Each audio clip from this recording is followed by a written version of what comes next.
Então, bom dia a todos. Hoje, dia 7 de julho, 8 horas e 1 minuto. Estamos reunidos nesta sala do Meet, né, para realizar a defesa de estágio, onde o Christian, o discente orientado, né, Christian Monteiro Schutz, irá fazer a sua apresentação da defesa de estágio.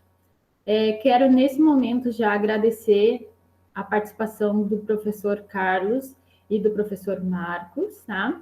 E também mencionar aqui a presença da Lidiane, que está atendendo pela coordenação da extensão. E aos ouvintes também, né, o meu bom dia. Para organizarmos, né, como é que vai ser dado esse momento, o Christian vai ter em torno de, no máximo, né, 30 minutos para fazer a apresentação dele. E depois a gente passa para a arguição da banca, tá? E se os ouvintes também quiserem fazer perguntas, todos terão essa possibilidade. Enquanto o Christian estiver fazendo a apresentação, eu só vou pedir para que os demais fiquem com o microfone fechado, tá? E aí depois, sim, no momento da pergunta, a gente abre o microfone.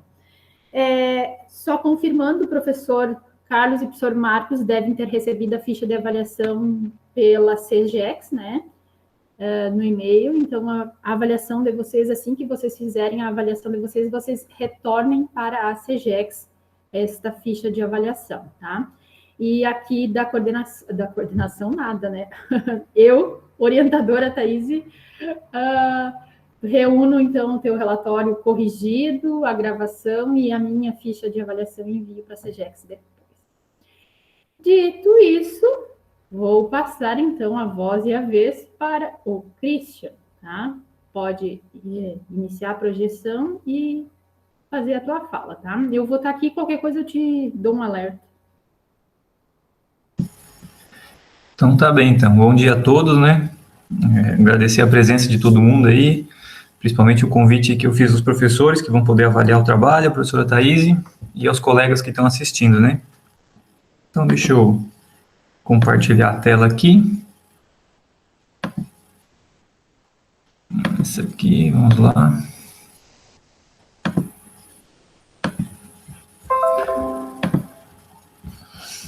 Tudo certo, a gente está vendo, só pode deixar tela cheia aí. Deixa eu só aqui. Apareceu um negocinho aqui.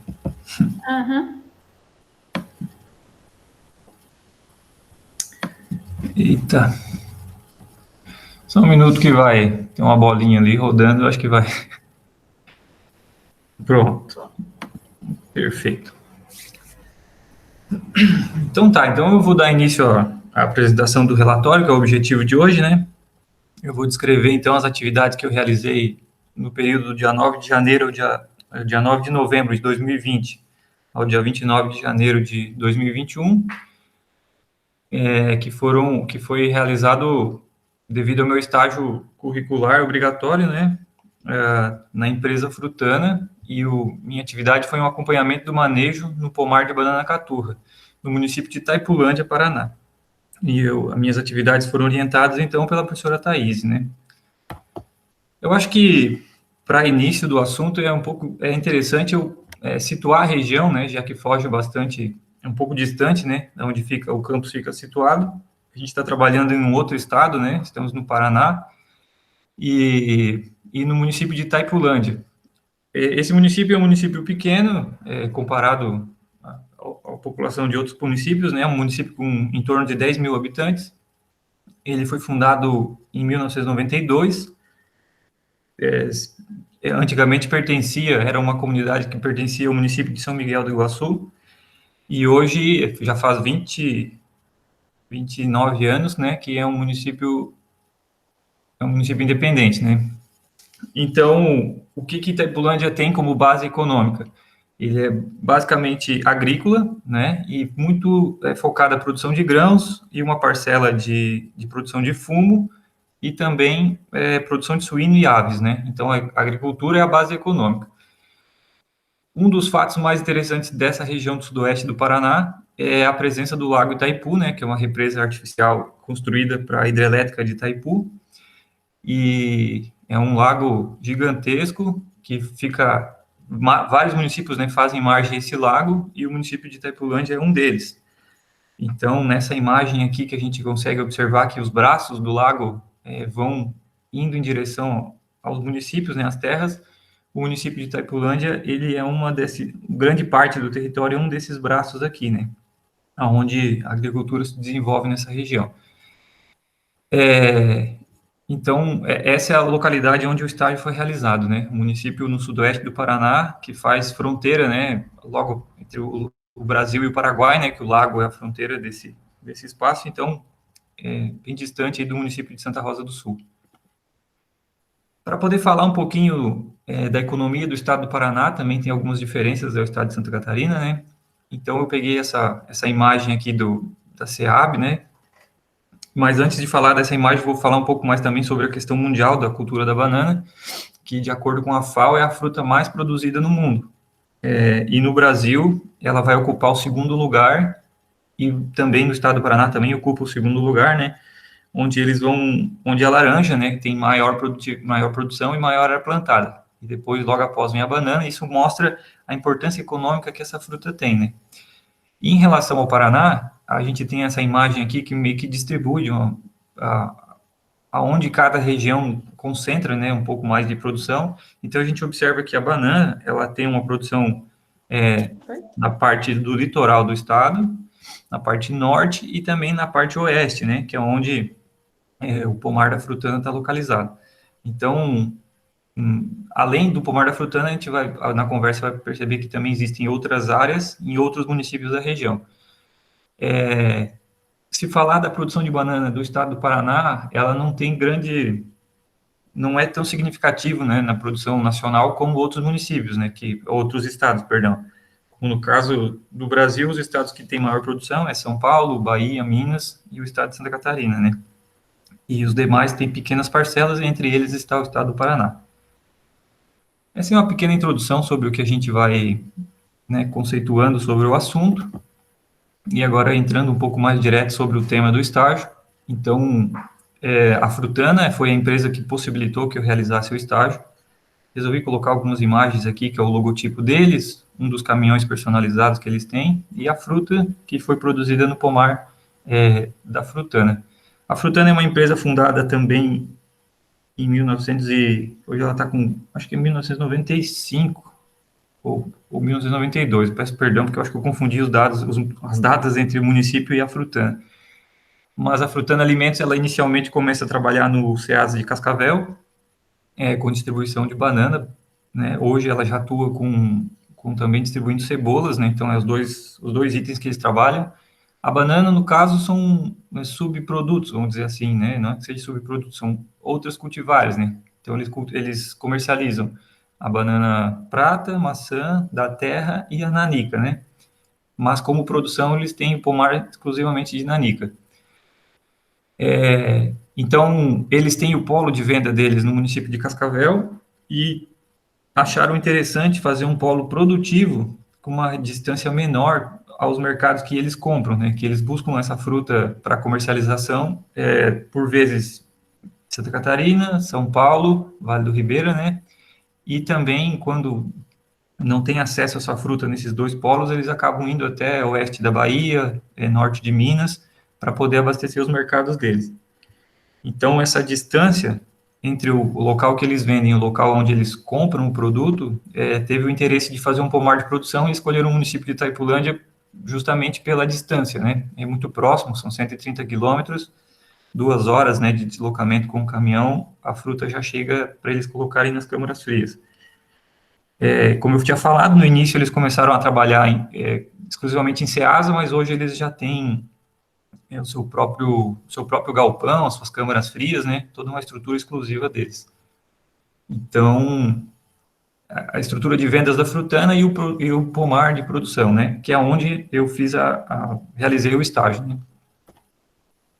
Então, o objetivo geral do estágio, que eu vou descrever mais para frente, são desenvolver atitudes e hábitos profissionais, bem como adquirir, exercitar e aplicar os conhecimentos técnicos na área de fruticultura, em específico nos manejos e tratos culturais da cultura da banana, né. Isso é um objetivo geral que a gente trouxe para o estágio. E os objetivos específicos buscar na literatura, né, os fundamentos teóricos da bananicultura, aplicar os conhecimentos adquiridos, principalmente na questão de avaliação e interpretação de análise de solos, realizar o diagnóstico visual de possíveis presença de pragas ou patógenos, empregar os conhecimentos teóricos nos diferentes campos a serem percorridos durante a realização do estágio, além de aplicar técnicas de manejo e condução de pomares adquiridos em sala de aula.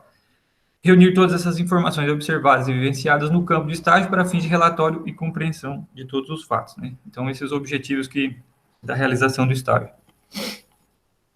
Bom, tentei fazer uma introdução, que eu acho que também está bem explicado na questão da parte escrita, né? Agora, entendendo um pouquinho quem é a Frutana, uma empresa de comercialização que buscou ter seu próprio pomar para melhor atender os seus clientes, né? Então, instala essa estrutura no município de Itaipulândia, município do sudoeste do Paraná, que não tem no DNA deles, vamos dizer assim, a produção de frutas, muito menos a questão da banana, né? Muito focada em grãos, mas mesmo assim, toda essa estrutura foi montada. Agora eu vou começar a apresentar essa infraestrutura que tem à disposição no pomar da Frutana. Aqui tem umas imagens que vai estar apresentando o galpão, né? Galpão, packing house, sede, enfim, inúmeros nomes que a gente pode dar para essa estrutura.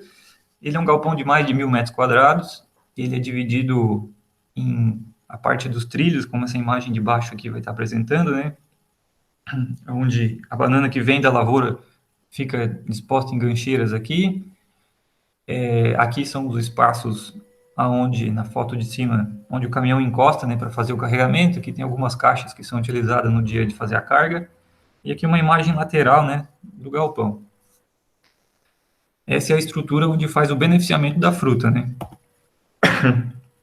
Além dessa estrutura de galpão, eles também têm maquinários, né. Dos maquinários a gente trabalhou com 3 tratores e um microtrator. Um pulverizador bananeiro, que é essa imagem maior, já acoplado ao trator, né, para um dia de aplicação. E um espalhador de calcário, que também foi utilizado por vezes na aplicação de calcário, gesso, e também de esterco de ave, né, cama de aviário, que também é uma prática que por vezes eles utilizam. Então, aqui é uma imagem aérea, né, do espaço onde foi feito o estágio, né, volto a repetir a data, do dia 9 de novembro de 2020 até o dia 29 de janeiro de 2021. Aqui dá para observar a sede, né, e todas as quadras, né, subdivididas. Depois eu vou explicar um pouquinho melhor como funciona isso, essa questão das divisões, né. Bom, já entrando então nos manejos de rotina que foram realizados nesse período, tem os manejos de rotina que a gente acabou colocando dessa maneira, né, que são basicamente limpeza de cachos, corte de pseudocaulos, que é o que está representado na imagem, e a desfolha também. Essas são práticas que, por exemplo, a limpeza de cacho, no período do estágio, ele era feito semanalmente. Toda semana, a equipe de funcionários entra, né, no pomar e faz essa limpeza de cachos. Basicamente, a retirada das últimas pencas, né, e o corte na região sul, o pessoal fala em umbigo, aqui eles falam em coração, e de uma maneira mais técnica, né, são as partes florais masculinas, né, que ficam aqui nessa base aqui onde é retirada. A retirada das pencas também é uma questão para tentar melhorar, né, o aspecto visual do fruto, né, aumenta a quantidade de seiva que a planta produz, vai ser menos frutos para ser distribuído, e isso faz com que a fruta fique um tamanho maior, um aspecto visual melhor depois na hora da colheita. Aqui foi feito o desbaste o corte dos pseudocaules, né, para que isso entre em decomposição e acelere o processo de produção de matéria orgânica no solo. Então, isso era feito não na mesma frequência da limpeza de cachos, né? Isso era um manejo que entrava, sei lá, conforme tinha tempo disponível, né? Questão de uma vez no mês cada área, conforme tinha disponibilidade de tempo para fazer essa função. Também era feito controle de plantas espontâneas com roçadas, então coloquei 2 imagens aqui, uma antes da roçada, é a mesma área, antes e depois que o pessoal que trabalha com as roçadeiras passaram, então vê que dá uma diferença, fica bonito, né? Você acaba tirando todas essas daninhas, e isso entra em processo de decomposição. Aqui também tem o manejo de desbrota, que também faz um serviço que você fica, visualmente é muito bonito, né? Onde você, depois que passa, o resultado fica nítido, né? Então, isso também, a roçada era feita com muito mais frequência, basicamente toda semana o pessoal estava fazendo roçada, e a desbrota é quando há necessidade, né? Conforme a planta os filhos vão se desenvolvendo, é entrado para fazer a desbrota. Nesse período que eu fiz o estágio, é um período bem crítico, né, em relação à desbrota, onde início de verão, as plantas estão mais aceleradas, então tem muita brotação para ser tirada. Colheita e pós-colheita foi uma das atividades onde a gente mais faz, né? No período do verão, por vezes, eram 3, 4 cargas na semana. Então, considerando que é um pomar empresa, né? Que tem funcionários de segunda a sexta, trabalhando numa carga o dia inteiro para fazer uma carga, um caminhão fechado, né? E você gasta um dia inteiro de serviço. Você tem 5 na semana, então, por vezes, você fazia 4 cargas, sobrava só um dia para fazer manejo no pomar, né? Todos os outros dias estavam envolvidos em fazer corte de banana, né? Fazer a colheita. Então, tentar descrever um pouco a dinâmica da colheita.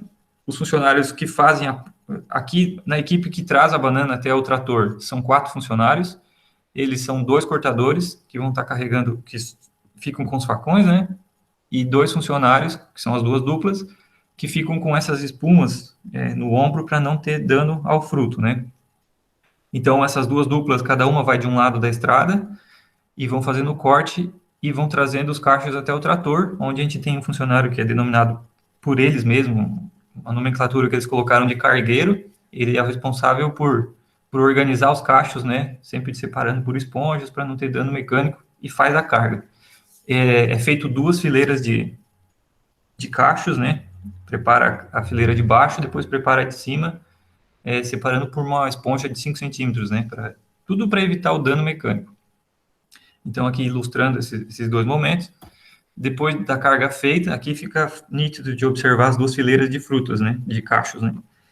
Então, vem a carga até o galpão, é feito o descarregamento. Aqui é a imagem da mesma carga do mesmo dia, né? Então, as frutas olhando de cima, como elas são bem separadinhas pelas esponjas, né? Para não dar nenhum problema. E depois elas são colocadas nos trilhos por um sistema de gancho, né? Essa é a atividade feita em 2 funcionários. Eles colocam, depois de colocar o cacho aqui, é colocado um espaçador, um pedacinho de ferro de 30, 40 centímetros, que faz com que um cacho fique distante do outro e não fiquem batendo, né? E isso, geralmente, essa parte inicial é feita um dia antes, para que no outro dia de manhã, quando o caminhão chega, já tenha banana suficiente para iniciar a carga, né? Então, aqui está o produto pronto para iniciar a fase de embalação. Antes dessa parte, quando a banana vem ensacada, retira o saco e faz a atividade de despistilhamento. Por vezes, na literatura, a gente vai encontrar que essa função é feita quando a fruta é jovem, né? Assim que está abrindo, assim que o cacho é novinho, né? Então, ali você já teria que tirar esses restos florais aqui, mas é uma atividade muito trabalhosa e que corre o risco de causar danos quando não feito da maneira correta. Então, eles optam por fazer isso na pós-colheita, né? Já é feito isso instantes antes de iniciar o despencamento, justamente por essa primeira fruta aqui em cima na imagem, está correndo nódia, né? A seiva da fruta. E isso, caso a água depois não tire, pode ficar essa manchinha que no mercado o pessoal pode deixar de consumir uma fruta dessa justamente por um detalhe de mancha na casca, né? Então, tira a florzinha e faz o despencamento. Aqui tem 2 videozinhos que mostram o momento do despencamento. Esse é um funcionário que tem muita habilidade no que faz, né? E na sequência, a penca ela vai ser aberta em buquês, que é o que o mercado exige. Então, é uma prática também. Os 2 funcionários têm muita habilidade no que fazem, né? Fazem de uma maneira rápida que parece ser muito fácil. De todas as imagens que eu vou estar apresentando para vocês, aquelas que forem mais ricas em detalhes é porque eu não tinha habilidade para estar trabalhando, então eu podia ficar tirando fotos, né? Nas demais é porque eu estava colocando, né, a mão na massa junto com os demais. Então, aqui uma imagem só para apresentar como funciona a dinâmica, né? Então, as bananas que estão nos trilhos vão sendo despencadas aqui, um funcionário fica abrindo as pencas, né, fazendo os buquês, as caixas já estão à disposição para quem tem a responsabilidade de embalar, e tem o rapaz que puxa com o carrinho e vai organizando aqui para depois colocar dentro do caminhão. Então, isso, quando a gente fala em fazer uma carga por dia, é uma carga, né, é a atividade de um dia inteiro, que é em torno de 15 mil quilos de banana. Aqui são imagens do produto pronto, né, então a gente trabalhou com 2 tipos de caixa. Caixas de madeira, que é destinada a um mercado que a Frutana tem em Mato Grosso do Sul, e as caixas de plástico, caixas plásticas, né, que isso é para o mercado que eles têm na região de Toledo, Cascavel, os municípios ao entorno dele, né. Aqui uma imagem de uma penca bem bonita, né, formato de um coração, em fruta, uma qualidade bem boa. Bom, essa foi a prática de colheita e pós-colheita, foi uma das que eu mais observei e acompanhei, né, mas também a gente teve muita atividade realizada a campo, né. Como a Frutana, ela trabalha com uma terra arrendada, né, tem o pagamento pelo uso da terra, eles fizeram um acordo de reorganizar as áreas, e nisso entrou novas áreas para fazer plantio, né, para ficar uma área contínua. Eles tinham partes um pouco distantes uma da outra, conversaram com os proprietários e resolveram unificar, toda a área agora é contínua. Então, quando eu cheguei lá, eles estavam num processo de plantio, o plantio eu vou tentar descrever como foi feito. Algumas partes eu acabei deixando passar e não tirei fotos, né, mas a partir de uma foto eu tento explicar como foi feito. O bananal todo é dividido em quadras, então eles separam as quadras e fazem o plantio em linhas. Essa linha aqui é feito com uma pá de arado, né? Eles acoplam no trator, isso é feito um sulco, e depois o pessoal com a própria enxada vai abrindo as covas e é colocado as mudas, né? Então é feito o plantio em linha, e nesse momento o plantio em linha foi feito desencontrado, para que tenha um maior sombreamento quando o bananal estiver formado. Depois, numa próxima imagem, vai ficar melhor representado. Aqui tem uma foto minha, só das funções que eu cheguei lá. Eles me colocaram como responsável por dirigir o trator para trazer as mudas, né? Então, as mudas não eram compradas de laboratório, era retirada Eles observam, essa quadra tem melhores condições, apresenta uma maior produção, é aqui que a gente vai tirar as mudas para a próxima quadra. Então, as mudas eram retiradas, arrancadas com uma cavadeira, né? E daí, tira do bananal elas inteiras dessa maneira, leva até o outro grupo que já vai estar próximo a essa quadra que está feito o plantio, e é feita a limpeza. O que é a limpeza? Corta a parte aérea, tira as raízes e mantém só a parte de baixo, né? Só a parte do rizoma mesmo ali, que é feito como a parte de plantio. Aqui eu tento representar para vocês qual era a ideia das linhas desencontradas, né? Formar esse triângulo. Então, imaginem essa planta quando estiver adulta, ela vai formar uma copa aqui, que fecha essa região que fica sombreada, né? Tem mais ou menos próximo ao cabo da foice aqui. Então, essa também, acaba fazendo um sombreamento maior e tem todos os benefícios, né, de conservação do solo, diminui a presença de daninhas, diminui a temperatura do solo, enfim. Então, essa foi uma tentativa que veio, que não foi utilizado em todas as outras áreas, né? Então, essas 5 novas áreas que foram feito plantio, elas vieram com essa nova visão de como desenvolver o pomar, né? Também daí foi feito semeadura a lanço de crotalária, até para ver se a crotalária tem benefícios, né, de descompactação do solo, questão de controle de nematóides. Então, foi feito essa semeadura para trazer esses benefícios e também tentar limitar que as daninhas se desenvolvessem, não tivesse uma competição com daninhas. Então, aqui elas estavam bem novinhas, né, recém-germinando. A aplicação de adubo também foi uma prática que a gente acompanhou. Então, todo o adubo é feito uma carga no trator, em torno de 50, 60 sacos. Como o bananal é feito em linha, cada funcionário pega uma linha e sai colocando o adubo. Eu fiquei na função de ficar em cima do trator enchendo os baldes para eles, né? Então, eles têm uma medida, em torno de 150 gramas, que foi o que a análise de solo recomendou. Essas 150 gramas foi pesada em balança e fizemos com esse copinho aí. Então, é sempre colocado em frente ao broto, né? como essa imagem mostra aqui. E então a prática de adubação é sempre colocada nos dias de chuva. Não é quando tem previsão de chuva ou quando se imagina que vai chover no dia seguinte. É porque, para aproveitar a mão de obra, a única função que é feito com chuva é a aplicação de adubo. Então, para o pessoal não ficar parado, ou você gastar a mão de obra numa função um dia antes e depois, no dia de chuva, o adubo já está colocado e eles não têm o que fazer, a decisão é essa: dia de chuva é dia de adubo. Então, esse ilustra, né, como funciona, né? Então, agora entrando um pouquinho dos problemas com pragas, né? Quando a gente pensa em banana, sempre vem em mente problemas com o moleque da bananeira, mas nesse caso, o pomar tinha feito um controle com Bovéria baciana um ano anterior, então tinha dado uma diminuída bem grande em relação a tombamento de plantas, e essa questão eu não conseguia observar. Mas o que eu observei, que é uma coisa que, pelo menos onde, no sul aí, Santa Catarina e Rio Grande do Sul, não tinha visto esse problema, que é dano causado por percevejo. Eu acho que tem muito em relação à pressão das lavouras ao entorno, né, que trabalham com soja e milho. Esse percevejo aqui, ele é popularmente conhecido como percevejo bombachudo ou percevejo gaúcho, né, por causa dessa característica nas patas aqui. E ele causa um dano quando o fruto é muito... Esse dano é causado quando o fruto é jovem, tá? Ele está aqui numa banana que já foi feita colheita, mas o dano dele está relacionado ao fruto jovem.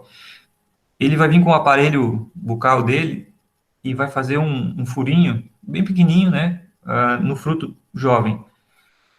E esse dano fica aberto e a planta vai tentar, o fruto vai tentar cicatrizar, né? Só que conforme o fruto vai desenvolvendo, essa cicatriz vai aumentando, né? Então esse dano fica assim, né? Fica um buraco, né, feio, que não tem como valor comercial. Então o dano não é causado nesse momento, né? É causado lá no início, mas acaba ficando dessa maneira. Então eles fazem um controle químico com um inseticida chamado Provada.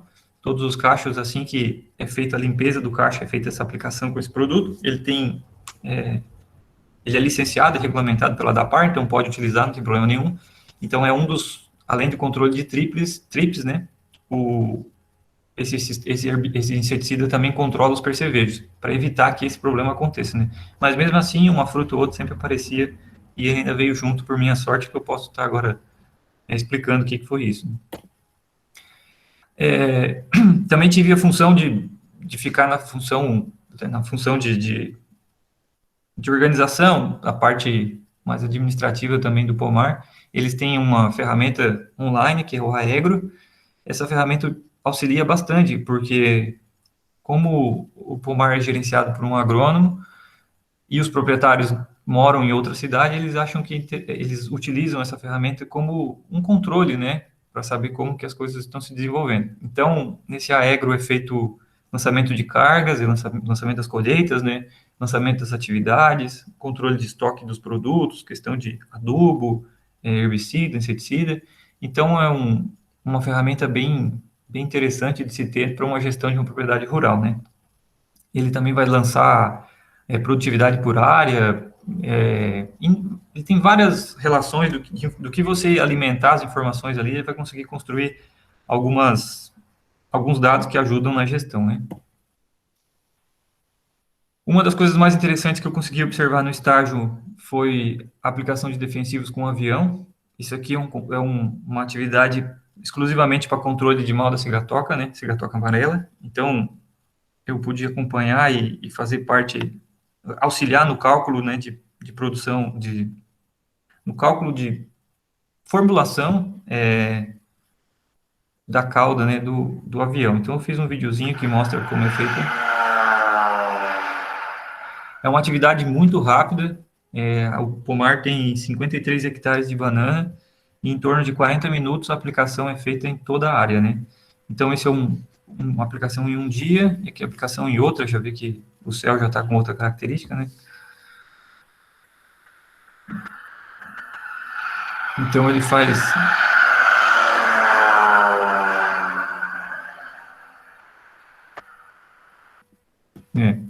Então, a aplicação com o avião é algo muito interessante, porque você fica observando como é dinâmico, né, o serviço, é muito rápido, o voo é rasante e, e isso traz benefícios, né? Porque se fosse fazer com o canhão bananeiro ali, em torno de, sei lá, 15 horas de serviço, que é resumido em 40 minutos de aplicação, né?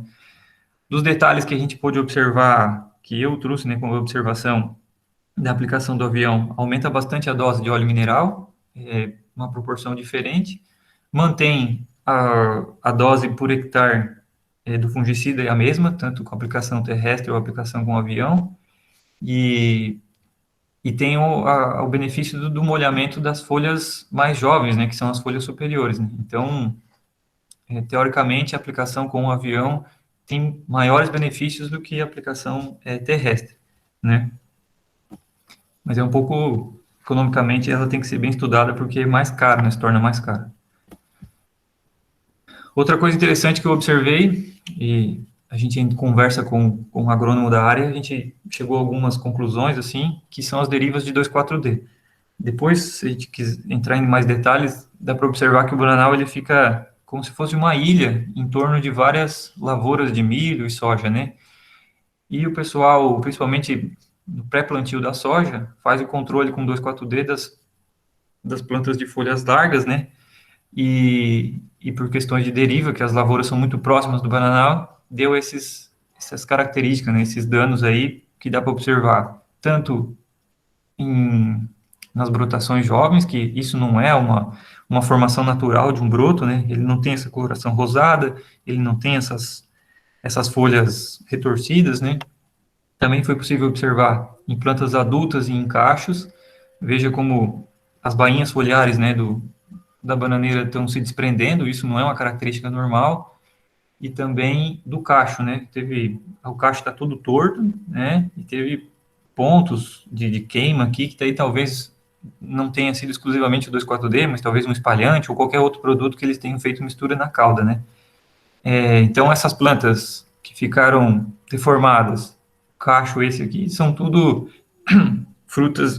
plantas que tiveram que ser derrubadas porque o cacho não tinha condições visuais de consumo e também por segurança aos consumidores, a gente com toda certeza não ia deixar ir para frente, né? Mas isso e conversa com o pessoal que trabalha lá, diz que é um problema recorrente, todos os anos acontece isso. É uma pena, né? Porque não há respeito entre os agricultores, né? Porque um causa prejuízo ao outro, né? Então isso foram alguns dos detalhes que eu tentei trazer do que eu acompanhei, né? De alguma das atividades. E daí também das observações que eu fiz, algumas sugestões que eu deixo questão da cobertura de solo. Se tem muito pouco cobertura de solo nas áreas do Bananal, algumas práticas eles estão em fase de mudança, e isso fica nítido quando a planta fala, né? Vamos colocar dessa maneira. Essa aqui é uma planta Maria Pretinha, conhecida popularmente. Ela é uma planta de raiz pivotante. Então, tirando uma foto mais próxima da raiz dela, a gente observa que é uma raiz que se desenvolveu para os lados, né? Então, ela teve muita dificuldade de penetração no solo. Se uma planta que tem essa característica de raiz pivotante está sofrendo dessa maneira, então imagine a raiz da bananeira, né? Então, isso são práticas que eles devem começar a ficar atentos, né? Cobertura de solo e para tentar melhorar as condições do solo para que as raízes possam se desenvolver melhor. Outra característica que pela imagem aérea talvez a gente não observa, mas depois fica claro, é que não tem quebra-ventos, né? Todo o pomar. Então, banana, até uma vez um agrônomo conversou que o produtor de banana ele tem que focar na produção de folha, né? Que o cacho é consequência da folha, então se você tiver um bananal com as folhas sadias, inteiras, dificilmente você não vai ter uma produção que agrade, né? Então, eu fiz um videozinho, talvez a qualidade não fique muito boa, porque foi feito com o celular, mas isso é um dia normal, isso é o que o pessoal considera normal de evento, né? Então, podem observar que é muito vento, não há folhas inteiras, e isso traz muitos problemas, né, para o desenvolvimento das plantas, para a questão de enchimento de fruto, desidratação, porque já chove pouco na região e a planta fica perdendo água a todo instante, né? Então, isso é um problema que eles devem trazer muita atenção e fazer uma implantação de quebra-ventos. Não sei se o tempo, eu entrei no tempo certo ou não, mas, então, aqui uma imagem, como eu falei para vocês, né, quanto mais imagens eu tiver da atividade é porque eu estava observando mesmo, e das demais é porque eu estava ajudando todo o pessoal lá. Acho que era isso, professora. Ótimo, Christian. Deu 31 minutos de apresentação.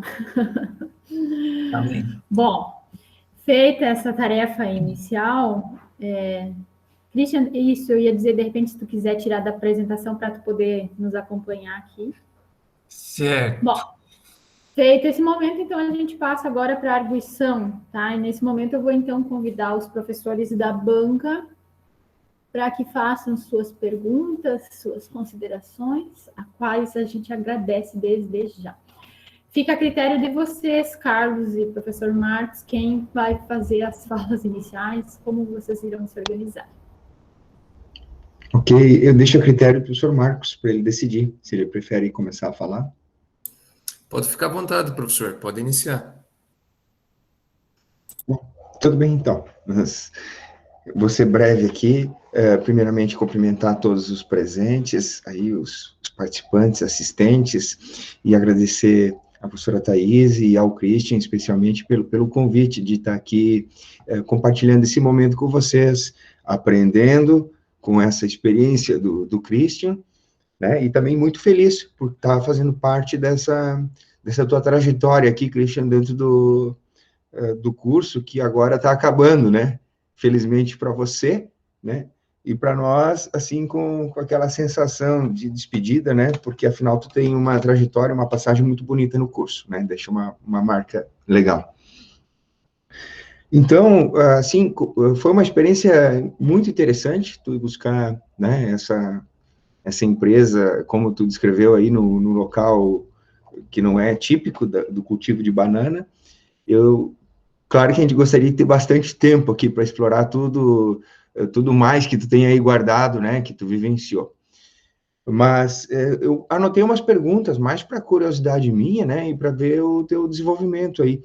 Mas, por exemplo, tu falou que quando reconheceu, identificou lá, fez um mapeamento inicial da plantação, tinha uma baixa densidade de plantio, né? E tu depois descreveu que o novo plantio estavam lá plantando 2,5 por 2,5, né? Que dava em torno de 1.600 plantas.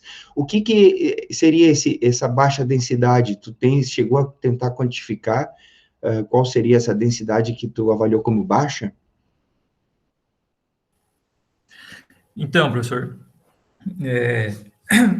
quando eu cheguei ali, observei, eu não fiz quantificação de plantas, né? Não fiz um número, fui mais na questão observou e conversa com professores e tanto com agricultores, é que um bananal, ele tem que ter sol na folha e sombra na raiz. Então, quando você observa, e quando eu cheguei lá, eram como se fossem plantas isoladas, assim, uma distância que, visivelmente, você sabia que ali caberia mais uma planta. E era muito sol. Aqui a região é muito quente. Então, quando eu comecei o estágio, a gente brinca que das 10 da manhã às 4 da tarde, o sol está sempre ao meio-dia, né? Então, é muita insolação e a gente observava que não tinha sombreamento dentro de um bananal, né?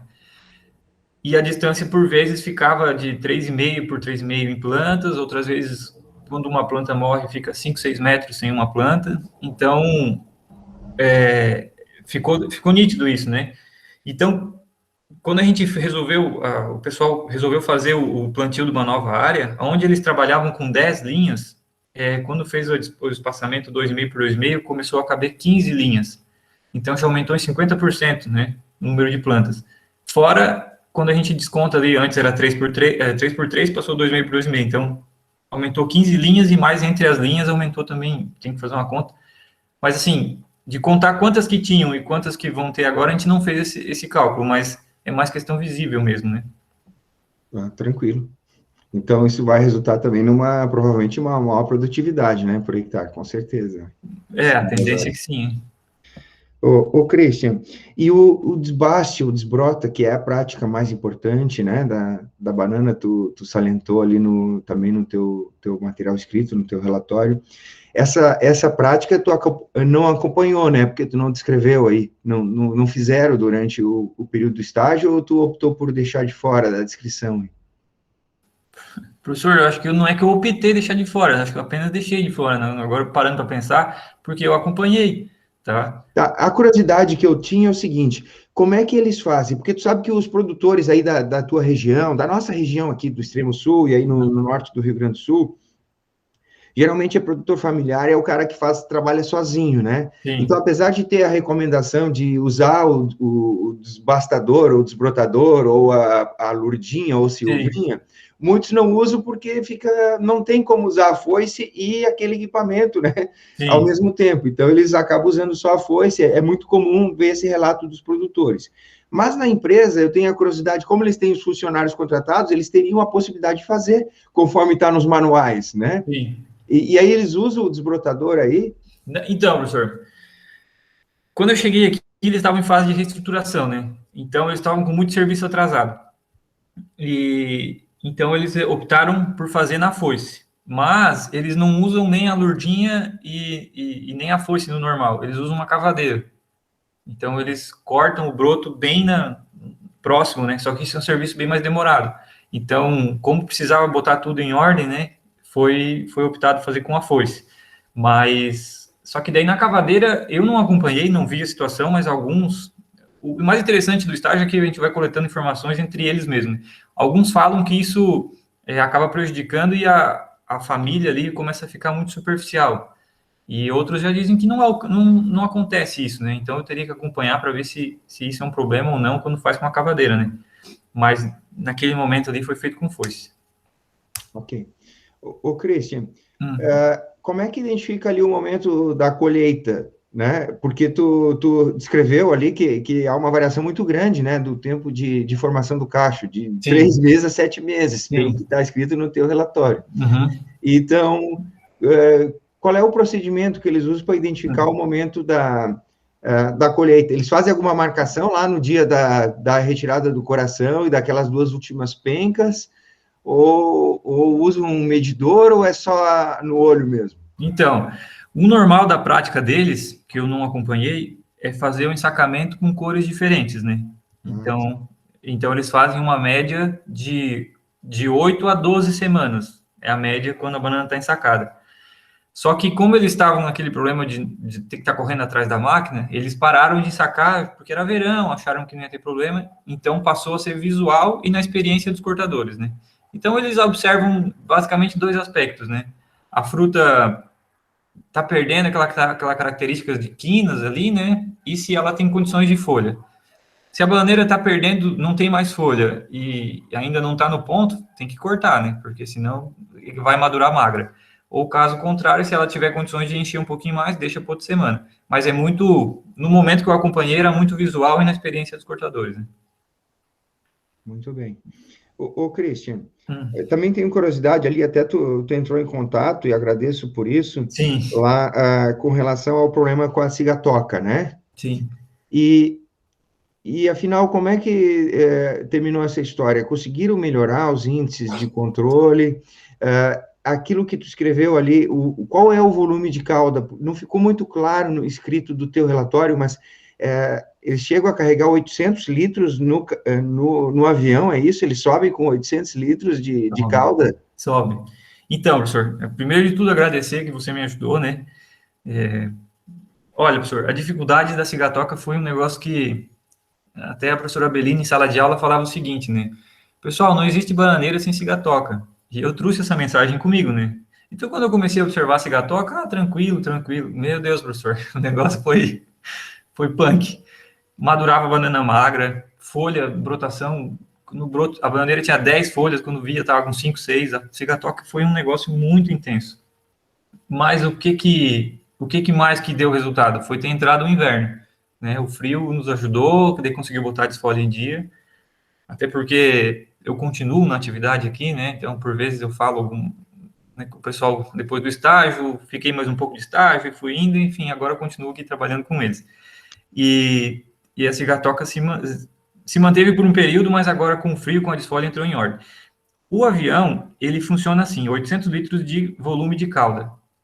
Entre conversa com um agrônomo que trabalha aqui e com o pessoal do avião, entrou num acordo de 330 litros de óleo mineral, mais os fungicidas, o espalhante, a adubação foliar e o restante com água. Esses 800 litros fez a área inteira de 50 hectares, né? Então, acho que muito relacionado ao volume, a velocidade da aplicação, consegue distribuir 800 litros em 50 hectares, né? Só que quando eles fazem a aplicação com um canhão, são 600 litros de cauda para 4 hectares. Então, é um negócio muito diferente, né? Os volumes entre o avião e a aplicação terrestre. Mas é isso mesmo, professor. É 800 litros, depois que levanta voo, ou joga fora, ou coloca, porque não desce com aquele peso todo. Eu vi pela tua descrição. Legal, Cristian. Eu ia perguntar, porque eu já tinha visto na tua manifestação aí, que tu falou, eu estou aqui, e aqui é mais quente e tal, mas então tu ficaste empregado aí, é isso? Fiquei, professor, fiquei. Estou aqui no desafio aqui. Tá? Cara, que legal, né? Eu acho, né, professora coordenadora, isso é muito gratificante para nós saber, né, que você saindo do curso aí e aproveitar a oportunidade de estágio e já ser reconhecido, né? Ter o teu papel profissional reconhecido aí com esse convite, mesmo que não ficasse, já seria um reconhecimento, mas uma vez que você ficou e aceitou a proposta, melhor ainda, né? Sim. Então, isso nos deixa também muito, muito satisfeitos, sabendo que vamos dizer, a atuação do curso está no caminho correto, né? Assim, Christian, bom, como eu falei, é muito interessante tudo que tu fez e tudo mais que tu vai fazer, ou seja, a gente poderia explorar bastante aí, mas temos a questão do tempo, tá? Também não quero ser muito prolixo. Assim, eu fiz algumas anotações no teu material escrito, que eu vou estar mandando por e-mail, mas é assim, bem pouquinha coisa mesmo, tu vai ver, tem numa página ou na outra, alguma observação que eu fiz no texto, tá? No sentido de colaborar, né, é uma crítica, vamos dizer, construtiva, mas como te disse, muito pouca coisa, eu gostei da naturalidade com que você escreveu, né, deu ênfase para alguns pontos mais trabalhados aí durante o estágio, também as tuas percepções pessoais, tu foi bastante autêntico no colocar, ou seja, quando a gente leu ali o que tu falou, a gente percebia, né, via que aquilo realmente vinha de você, quando você fez aquela comparação ali dos profissionais, né, do trabalhador contratado, né? Isso, professor. Que é diferente daquilo que tu vivenciou, que a gente conhece na nossa região, que geralmente é mão de obra familiar, né? E deixei alguns pontos, poucas, como eu te falei, né? Mas eu vou ressaltar 2 ou 3 aqui, só a questão quando tu fala que o estágio foi com banana e coloca o MUSA, o SPP, Sim. O MUSA SPP é o plural de espécies, é quando tu se refere às bananas em geral, tá? Sim. E como o teu relatório, tu citou, e inclusive tu especifica que é a banana Nanica, né? cultivar nanica, né? Então, eu acho o mais indicado é tu colocar o MUSA SP, porque tu está se referindo a uma espécie específica, né? Uma em especial, né? Perfeito. Tá? Eu marquei isso lá no texto, tá? Como uma sugestão.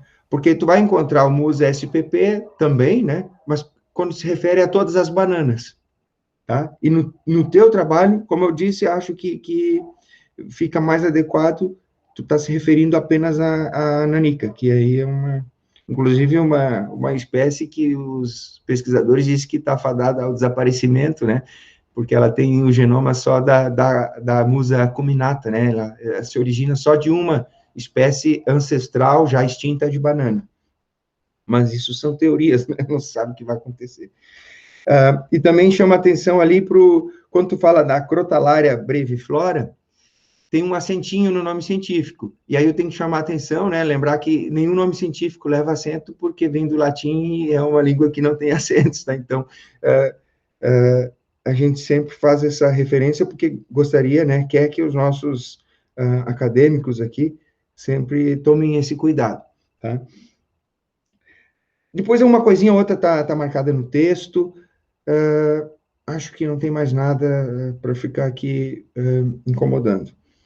Tá? Queria dizer de novo, agradecer o convite de compartilhar o conhecimento, tá? Desejar bastante sucesso, agora mais feliz ainda sabendo que você está aí trabalhando, desejar muito sucesso, que tu leve o nome da nossa instituição, né, para essas novas áreas aí, para novas regiões, e que, quando puder, passe aqui no campus, né, quando a gente já tiver passado esse momento da epidemia, e dê um abraço nos amigos, tá bom? Boa sorte aí para ti, sucesso. Muito obrigado pelo convite. Então tá, professor, obrigado. Pode falar. Não, eu só ia complementar, agradeço o professor Krause pelas contribuições, coisas que até eu, enquanto orientadora, também passo alguns detalhes de correção de texto, né? Interessante sempre essas observações que a banca faz. E de fato, eu já brinquei com o Christian algumas vezes, né? Ele topou o desafio de encarar a produção de banana numa região que não tem muito o perfil de produção, né? Mas vamos lá, é isso aí. Bom, dando continuidade, então, vou passar a palavra para o professor Marcos, tá? Certo, então. Primeiramente, agradecer pelo convite, agradecer o convite da professora Thaís e também do Christian, participar desse momento importante da tua formação, né, Christian? Então, banana não é a cultura que eu trabalho no dia a dia, então esse momento para mim é de aprendizado. Eu aprendi muito na conversa que você teve com o professor Carlos e também na sua apresentação. Dá para ver que foi um estágio bastante rico e para mim está sendo um momento de aprendizado. Parabenizar o trabalho que vocês fizeram no relatório, parabenizar também pelo envio com antecedência. Esse envio com antecedência, a forma como vocês fizeram dá um tempo, uma margem muito interessante para a gente fazer análise, então isso nem sempre acontece, e isso é bem legal de poder ter essa análise com tempo para fazer a leitura com calma, revisar alguns temas, então parabéns. Também parabenizo pela apresentação. Você fez de uma forma muito didática, com imagens, alternou vídeos. Eu gosto bastante dessa forma, foi bem dinâmica, trouxe a tua experiência. Então, parabéns, você consegue transmitir a mensagem, com certeza, independente do que você vai fazer, do que você vai seguir, com certeza vai continuar tendo que transmitir a mensagem. Isso foi bem interessante, ficou bem rico a forma como você montou.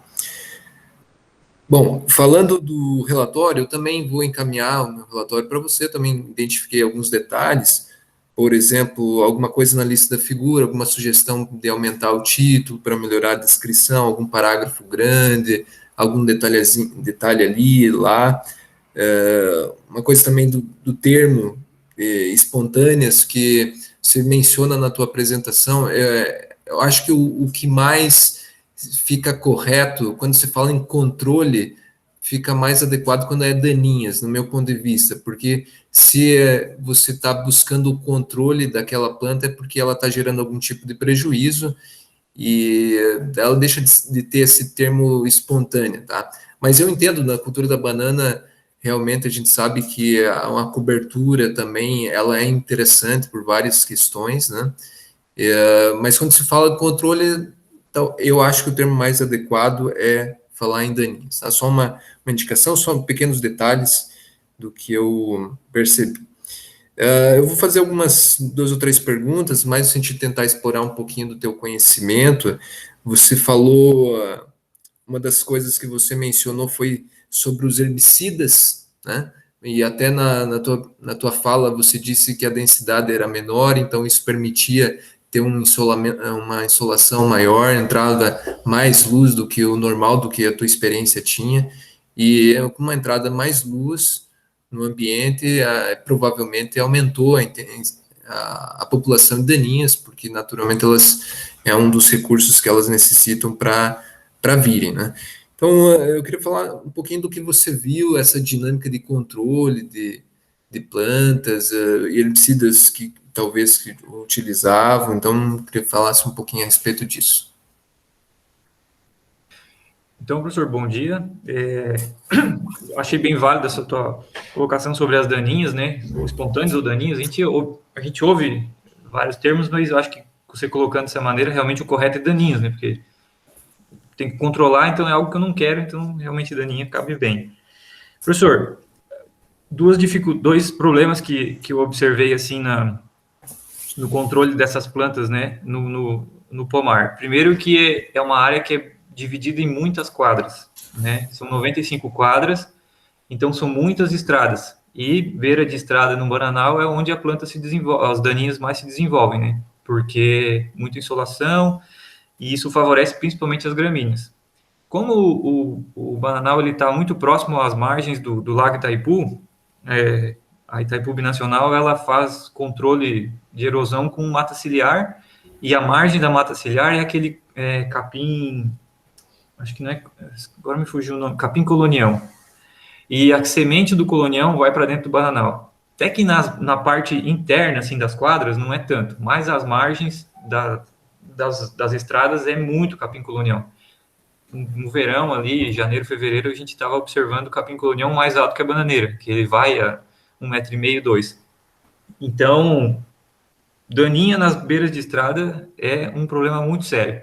E nas áreas onde tem pouca densidade de bananeira, que não tem sombreamento, a que mais está dando problema é a trapoeraba. Ela, até o que a gente coloca nos objetivos lá de buscar conhecimento na literatura, descobri que a trapoeraba, ela me fugiu a palavra agora, mas ela tem uma relação com vírus, um vírus que dá problema na banana, que é o vírus do mosaico, se não estou enganado. Então, ela agora fugiu a palavra. O vírus se instala nessa trapoeraba e depois hospedeira. pode passar... Hospedeira, obrigado, professor. Então, essa trapoeraba também é uma daninha que eu tenho que ter um controle agora em cima dela para não ter essa margem, né, essa abertura para esse vírus. Então, os principais é o capim colonião, nas beiras de estrada, e a trapoeraba. E todo o kit completo, vem picão, vem Maria Pretinha, vem tudo que é daninha, ela se desenvolve. Mas muito mais aonde não tem muita bananeira, né? Quando você consegue fechar mais o bananal, vem um pouquinho, uma plantinha ou outra, mas daí quando você faz a desbrota, faz a desfolha, a própria folha vai abafando, né? Então, diminui esse problema. Mas tem de tudo que é daninha aqui. Tem...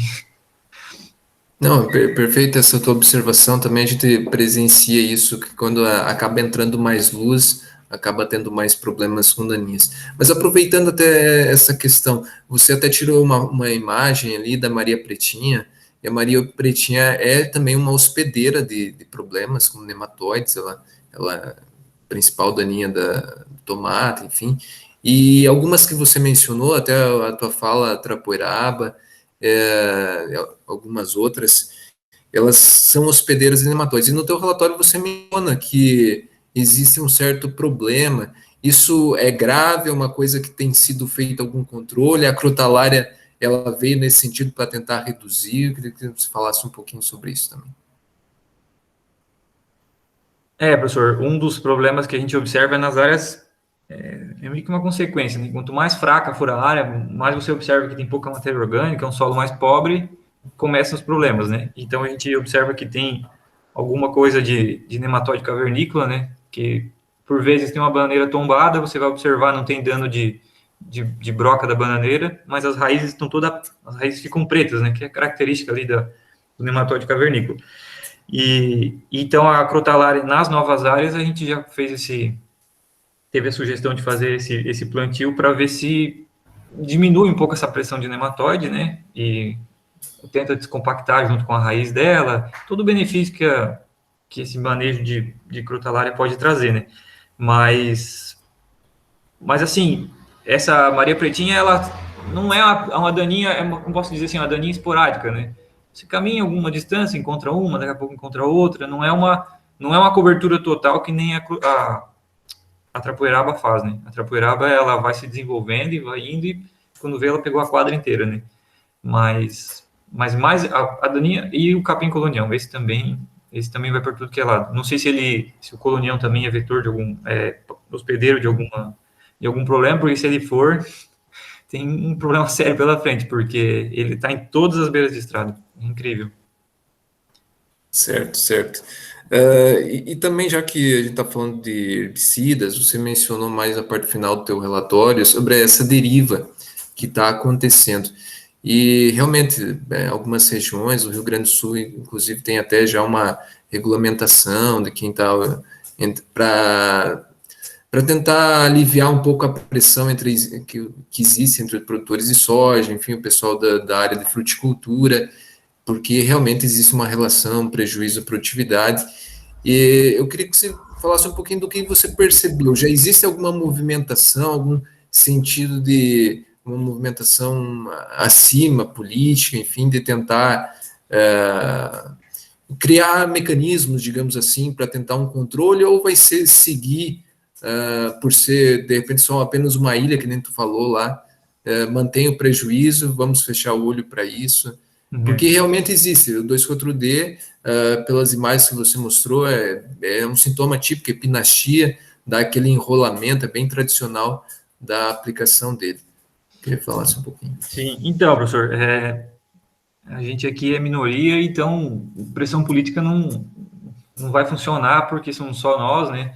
E também tem um outro detalhe que, como o pomar está numa área arrendada, tem a questão de boa vizinhança entre o proprietário e os vizinhos, então, e todos eles são pessoas que trabalham com grãos, né, soja, milho, então eles não têm tanta essa preocupação. E pelo que eu conversei com o pessoal que trabalha há mais tempo ali, é algo recorrente, então pode se preparar ali, início da janela de plantio da soja vai dar esse problema, né, que eles vão tirar o milho, não vão fazer cobertura de solo, vão deixar vir tudo que é daninha, e quando for fazer o plantio da soja, eles vão lá e vão dissecar com 2,4-D. E eu acho que com mistura de algum outro herbicida, porque aquela queima no cacho não é característica de 2,4-D, ali pode ser outra coisa, né? Então, até por um período atrás, recebi uma visita do pessoal da ADAPAR, e conversando com eles, né, perguntei o que vocês me sugerem, né? O que é possível a gente fazer? Eles falaram, olha, política da boa vizinhança. Conversa com ele antes, explica, pede para ele talvez não fazer essa faixa mais próxima de vocês, ou escolher uma área para fazer de noite, enfim, mas de início é boa vizinhança. Se continuar dando problema, quiser ir para frente, daí aciona da parte, faz toda aquela função, né? Mas não, pelo que a gente observa, assim, é um problema que vai acontecer e não vai dar para... Aceite que vai perder aquelas bandeiras na beira da estrada ali e paciência. É complicado até porque você mostrou ali no vídeo movimentação de ar, vento intenso, não tem alguma barreira que dá uma segurada, então dá para perceber que realmente vai existir, né? É uma região que tem muito vento, porque tem a presença do lago, né? O lago é gigantesco, então muda a pressão do ar ali, começa a criar essas correntes de ar. Então, a partir das 9 horas da manhã, o vento começa e vai até 4, 5 horas da tarde. E daí, como que você vai dizer para o agricultor pegar todo esse período e não fazer... nesse horário você não pode trabalhar. Como, né? Uhum. Então, vai continuar. Pedir para ele parar de usar o 2,4-D, né? Mas é muito improvável, né? É difícil. E você também menciona da mistura, e realmente existe, né? Hoje o pessoal dentro da dissecação vai antes, alguns anos atrás o pessoal colocava glifosato mais no 2,4-D, algum mimetizador de dioxina, mas hoje a gente já sabe, em função de problemas de resistência, o pessoal inicia com alguns sistêmicos, vai colocar também algum herbicida mais de contato, enfim, então existe aumentou o leque, inclusive, de herbicidas. Tu falou ali também sobre as ótimas condições de aplicação, e também, né, nessa questão do vento, eu fiquei curioso para saber qual que é o patamar, o que vocês consideram ótimas condições para entrar com a aplicação de produtos, porque imagino até pelo que você falou, se 9 da manhã inicia o vento forte, isso vai ter ao longo de todo o dia, então o que se considera ótimas condições para poder entrar com... No caso, no caso da cultura da banana, professor, por exemplo, o avião, né? O avião, eu acho que o município que ele levantava voo, acho que é Palotina, uma região, sei lá, 200 quilômetros daqui.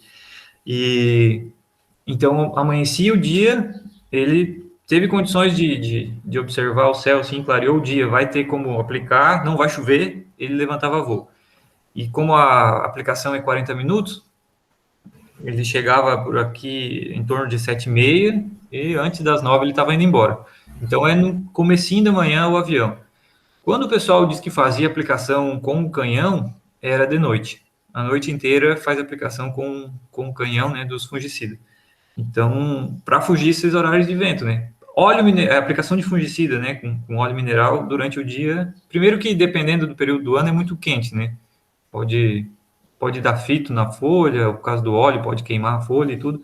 Então, início da noite vai até onde o orvalho permite, né? E o avião era o primeiro horário da manhã. Eu não sei se era... Não, era para ter uma ideia, assim, sobre o que eram os parâmetros que vocês consideravam ótimos para poder entrar. Então, já existia uma certa rotina. E, assim, também me chamou a atenção o que você colocou, a quantidade de óleo, né? Fiquei pensando como que é a gota, como que fica a gota, como que seria, enfim, pontas utilizadas.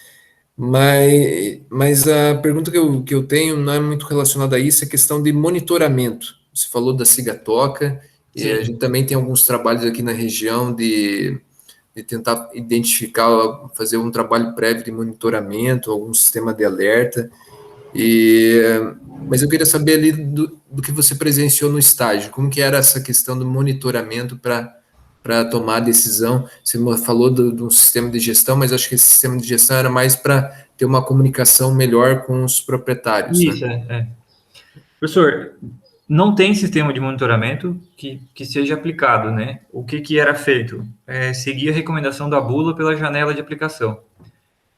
Sei lá, usei algum fungicida que o pessoal utilizou lá, observava, entre repetir a aplicação, 21 dias, 28 dias. Independente da condição do pomar, respeitava essa data e fazia uma nova aplicação. Pode que por vezes é desnecessário, porque se não tem... o pessoal, acho que é até da Copérgia, que faz monitoramento na região aí, e eles vão orientando, né? Não tem necessidade, agora é o momento de aplicar. Isso, principalmente porque não tem agropecuárias, não tem nem pesquisa de poder público aqui que se interessem na cultura da banana, né? Então, fica um pouco pobre nesse acompanhamento. Então, vai com o que a bula diz, né? Então, entra, por exemplo, pelo que eles me falaram, ano passado iniciou agosto, setembro, começou a primeira aplicação, 28 dias de novo, até chegar o inverno. Então, pode ser desperdício de recurso financeiro, pode ser problemas ambientais, né? Talvez ficar colocando fungicida que não tinha necessidade, então pode dar problema de resistência, se não fazer o rotacionamento dos princípios ativos, né? Então, o ideal seria fazer esse controle, mas não tem, professor. Sim, não, era só para ter uma ideia mesmo do que está sendo adotado na prática, né? Porque, claro que, logicamente, um sistema por trás de monitoramento seria o ideal, mas nem sempre é possível de fazer isso na prática. Bom, da minha parte é essa, alguns detalhezinhos no relatório, como te falei, eu vou enviar, e algumas questões também o professor Carlos já mencionou. Da minha parte, só agradecer mais uma vez, agradecer pela oportunidade, também deixar o que a gente puder auxiliar, né, Cristian? A gente teve algumas conversas também durante o teu período. Bastante. E, enfim, desejar sempre sucesso para você, mandar um abraço para ti, para a professora Jéssica também que está aqui presente. Então, vocês são muito importantes também na nossa vida pessoal. E desejar sempre tudo de bom para você. Da minha parte era isso. Agradeço. Perfeito. Ótimo, obrigado, Marcos, pelas contribuições também. Sempre esses momentos de estágio aqui, defesa, são bem bacanas, porque a gente aprende um monte, né? Só aqui de ouvinte estava eu. Bom, dando continuidade, né, nesse momento, como eu tinha dito, eu convido, né, aos ouvintes, se tem alguma pergunta a fazer ao Christian, se tem alguma curiosidade, é a hora.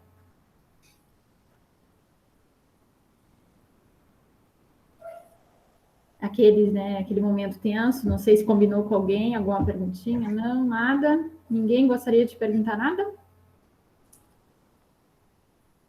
Bom, se quiserem se manifestar, então podem também abrir ainda o microfone até o final do nosso ato.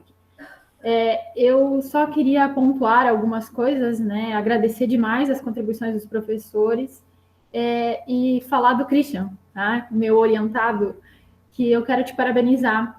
A gente, por vezes, acaba só tratando de assuntos direcionados do relatório, direcionados, então, trabalho futuro, né, o TCC, que a gente ainda vai fazer, e acaba não falando disso. Eu quero te parabenizar pelo teu dedicação. É um rapaz que pensa fora da caixa, vai atrás.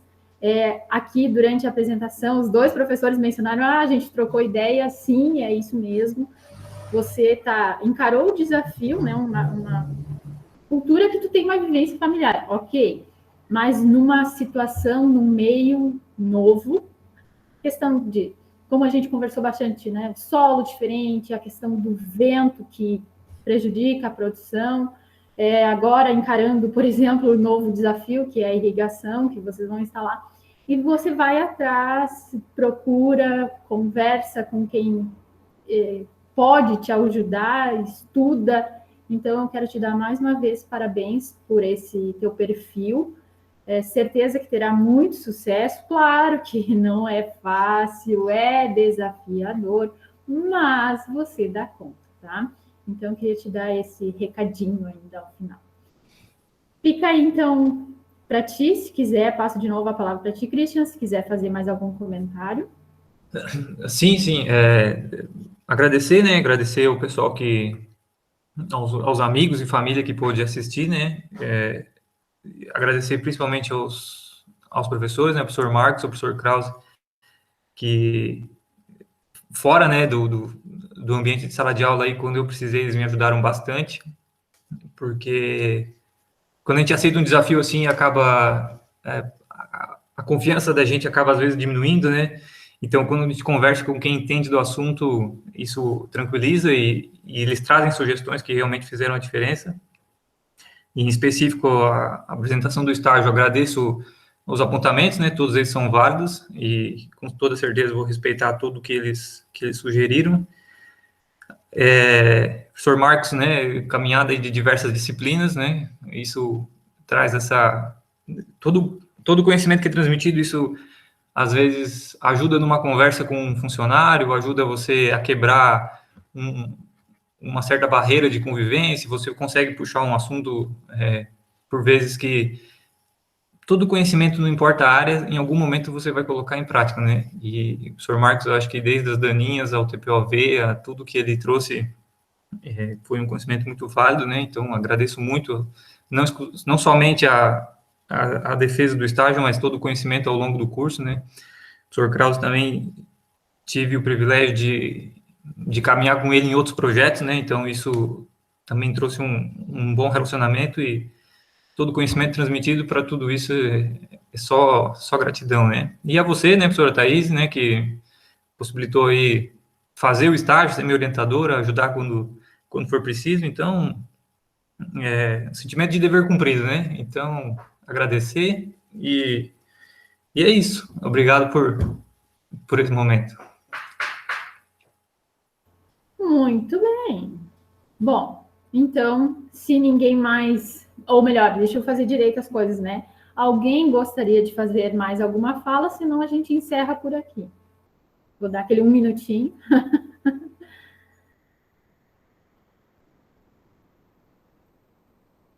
Bom, entendo que ninguém mais queira se manifestar. Eu agradeço a presença de todos, tá? Vou encerrar a gravação. E aí, como já havia dito no início, né, o professor Marcos, o professor Carlos enviam a ficha de avaliação direto para a CGEX e eu reúno aqui a gravação, o relatório final corrigido e também a ficha, a minha ficha, né? E envio para a CGEX. E com isso a gente encerra, então, para todos um bom dia de trabalho, né? E até breve.